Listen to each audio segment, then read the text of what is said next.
Welcome to the Rim Break Rodeo. We hope this video helps. You start by verifying prerequisites and gathering evidence.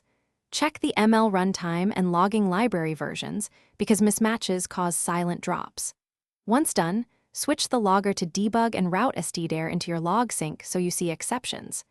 Make sure to capture a few failing request ID and relevant config files now because later steps rely on concrete examples.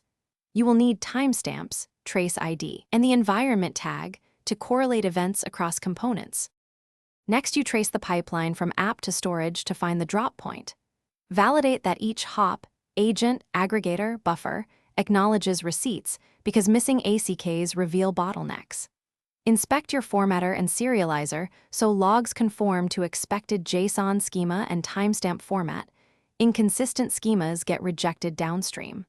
Once you understand the path, reproduce the issue with controlled inputs, intentionally adding latency and backpressure to see where logs are sampled. Finally, apply the smallest targeted fix that addresses the root cause. For buffering issues, increase buffer size or change batching. For schema problems, normalize formatter output. For sampling issues, disable aggressive sampling. Deploy to staging and run end-to-end tests, verifying every sample request ID reaches storage and timestamps line up.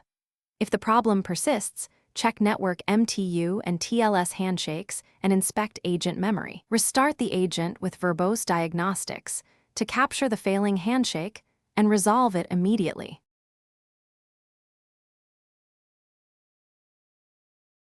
Thanks for watching. Consider subscribing if we helped you.